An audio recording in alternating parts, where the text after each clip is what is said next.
Yo, guys, Justin Jaynes here with the 10-7 here. We're just days away from a matchup that we have been talking about for months. I'm talking about JDM taking on Islam Makhachev for the welterweight strap.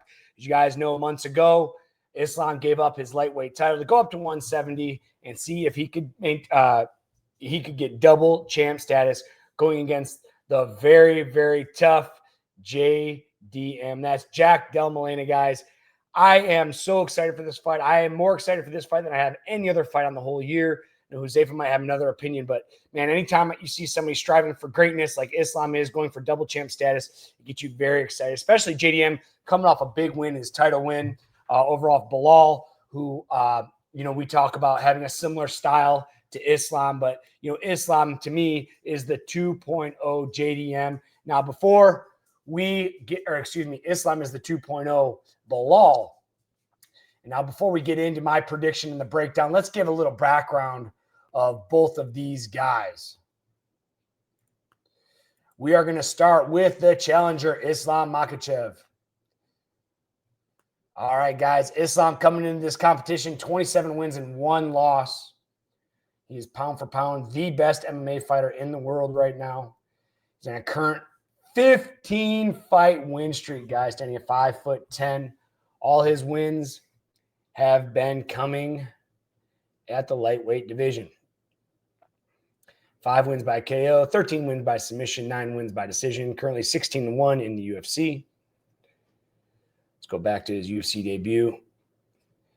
UFC debut back in 2015. You guys remember that fateful knockout from Adrian Marnos, Chris Raid, Nick Lentz. Now, something that, was brought to my attention when I was doing a lot of these breakdown videos, it's a lot of his wins at lightweight were on short notice replacements, guys. And, remember Dan Hooker, King Green, Alexander Volkanovski the first time. I don't remember if Charles Oliveira was short notice or not. Renato Moicano. These were last-minute replacements. And, a lot of people think that this is going to play in because imagine Islam is in a full camp and, a last-minute opponent change, especially when you're going against the best in the world. Alexander Volkanovski, one of the best featherweights of all time, but definitely not a lightweight. Dustin Poirier started to turn it on there in the later rounds. Renato Moicano got replaced in the last week or so of the matchup. But, regardless, I think Islam was going to be ready, whether it's short notice or not. I still think they're credible wins. Let's not take away from his accomplishments. Now, let's move into the welterweight champion, guys. I don't want to spend a lot of time talking about what these guys have done because there's so much to break down. You guys know I like to give a little background of all the fighters before we get into the breakdown here. JDM coming in this 18 wins and 2 losses, 29 years of age. Currently, this is incredible, 18-fight win streak, guys. We have Islam coming in on a 15-fight win streak, JDM coming in on an 18-fight win streak. That's just insane. Fought earlier this year, May 10th. 12 wins by KO, 2 wins by submission, 4 wins by decision. Currently 8-0 in the UFC. Making his debut back in 22. He's been busy for the last 3 years. Look at this. First round knockout, first round knockout, first round knockout, first round rear naked choke. Split decision. Kevin Holland split decision. Gilbert Burns, very tough guy. And then the most impressive victory to date, Belal Muhammad. A lot of people didn't think that he could do it. Didn't think he could beat Belal. But I tell you what, it was an incredible fight. He had an incredible game plan. He was able to stick to his game plan and pull off the decision win. I don't even think I didn't think I had JDM beating him. I thought Belal would, make the fight slow and boring. I think JDM got in Belal's head, and Belal figured he had to stand with him to show everybody he could strike, and JDM was just the more crisp boxer. All right, guys, let's get into what the odds makers say. And, Islam being, the number 1 pound-for-pound fighter in the world, I'm going to assume that they're going to give him a significant advantage here from the odds, maybe 2 or 3 to 1. Yeah, minus 250. And, as the moderate favorite coming up as the challenger from Dagestan. Really when you see these guys stand next to each other, it doesn't look like JDM had that much size. I mean, if any, maybe a couple inches, but it looked like JDM had a little bit better posture. Let's see what the Tapology community says. They have Makhachev winning by submission for the most part. 60, almost 70% by submission, and almost 30% by decision. JDM almost 60% by knockout or 40% by decision. Now, let's get into this fight. And I tell you what, guys, I had a blast breaking this fight down. It was, I learned a lot about both guys that I may have not known otherwise. And, Islam is just a dog. Obviously, the best pound-for-pound fighter in the world on a 15-fight win streak. Comes out in that southpaw stance. And, something Islam does really well out of that southpaw stance, he sets most everything up off his straight left. If he has his opponent's back against the fence, he'll throw like that left straight and then dive in for the legs.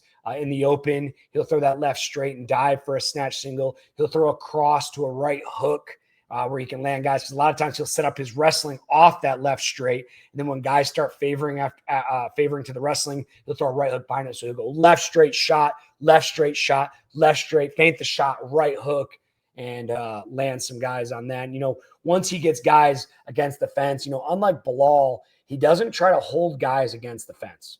All right, he doesn't stay in over-under position. He very quickly wants to get on the legs of his opponents. And, then he'll pull the legs out, keep his opponents back against the fence. He'll step over, figure for the legs, just like Khabib did. He'll drag his opponent to the side, and he'll start doing damage from that top side half or that top side mount with his opponent's side against the fence. Now, in the open, man, he's a very, very heavy player. If he gets on mount, if he gets in guard, he has incredible ground and pound. He has incredible pressure from the top. He's always looking for submissions. He's always looking to do damage, from the top. 13 big wins by submission. A lot of those wins by submission is where he'd hurt somebody on the feet because he does have very powerful hands. Like I said, that left straight and that right hook are beautiful. He has incredible kicks from both sides. But he's mostly throwing his hands and his kicks to set up his wrestling. He wants to get on top. He wants to do ground and pound. He wants to take his opponents into the later round and wear on them. And then later find that submission. You had Charles Oliveira, who essentially almost just pulled guard, pulled him on top, thinking that maybe he had the advantage of grappling. But once they got to the ground, Islam dominated and got the submission relatively quick. You remember Dustin Poirier when he got that leg whip, when he was able to take him down and have his way with him once they got to the ground. Man, Islam is a bear. There's a reason he's the best pound for pound fighter in the world. Incredible boxing from the orthodox or from the southpaw stance, incredible kicks from the southpaw stance, and he loves setting his wrestling up off his hands. Unlike some guys, if you guys just saw my breakdown of Rodolfo Vieira, Rodolfo kind of just dives in for shots when you have Islam on the other hand, taking it to the next level, setting up his wrestling off his striking and his cage pressure. Now, moving on to JDM. JDM, I'm not going to say is a southpaw fighter. I'm not going to say he's an orthodox fighter. This guy switches his stance through and through the fight. Very impressive from orthodox and even more impressive from southpaw. Something that JDM has in common with Islam. He has an incredible straight left hand, and lots of his knockouts come from that straight left hand, or at least being set up off his straight left hand. Something that I think JDM has better than Islam is head movement. His boxing head movement is incredible. He bobs and weaves and he rolls. And something that he does that Islam doesn't do as well is he digs to the body. And I think these body shots are going to be the difference maker in this fight. All right, JDM has some incredible boxing. I'm going to reiterate, from an orthodox stance, from a southpaw stance, most of his knockouts come from that straight left that he throws, but those body shots that he sets up, he has a bunch of finishes to the body. He does throw kicks as well, but he sets his kicks up off his unorthodox boxing in his stance switch. Now, something that was demonstrated in the Bilal fight is his takedown defense. Bilal, I think wanted to stand and strike because a lot of people are saying that he couldn't. He wanted to show the fans that he could strike, and Bilal looked great on his feet. But when he would get JDM up against the fence, JDM had incredible frames where he'd take his forearms, frame on Bilal's collar, create space, throw knees, throw elbows, and able to spin off the fence when Bilal would pressure him in. When we talk about the size difference in this fight, everyone said that JDM was going to have a big size difference. When I see these guys stand off, I don't see that big of a size difference. Islam was a big lightweight coming up. I think he's going to put on a couple pounds and just get ready for an easier weight cut being at welterweight. And my question is not if Islam can get JDM down, but can he hold him down? I see JDM getting taken down maybe early, but the question to answer is, can Islam hold him down against the fence? JDM's cage wrestling defense is incredible. His ability to be able to get up once he's down is incredible. And I really think those body shots are going to play dividends going into later rounds. I could see JDM making Islam miss because Islam's going to come out left straight, right hook shot, left straight, right hook, left straight, right hook, left straight shot, try to put him up into the fence. And if he gets on top, JDM might struggle in the grappling department, but you have to think, I saw a video when I was looking through my videos and doing my homework. I saw JDM working with Craig Jones, one of the best grapplers in the UFC, talking about what he's going to have to do to stay off the ground of Islam and how he's going to have to do to get back up. And he was going over specific techniques of how to use the fence to get back up. And I really think that's going to pay dividends as well. This is such a great fight. And with JDM, the welterweight champion, being such a dog, I think we got to throw our money on JDM here. Islam has an incredible resume right now. Like I said, he's on a 15-fight win streak. But a lot of those wins have been come by short notice changes. And I think that needs to be taken into effect. 2 of those wins have come by, a featherweight coming up, essentially Islam being able to weight bully Volkanovski. And Volkanovski looked like shit in one of those matchups. I think it was the second matchup. I think Dan Hooker was a late replacement. Renato Moicano. Islam hasn't been pushed really, but a couple times going into that 5th round. I think with JDM having a full camp, I think with JDM using his head movement, using his stance switching from orthodox to southpaw, lining up that beautiful left hand he has, digging to the body, defending takedowns early, I think he's going to wear on Islam and take Islam into deep water in that 4th and 5th round. And honestly, I could see JDM going to the body, having a lot of success and finishing Islam late.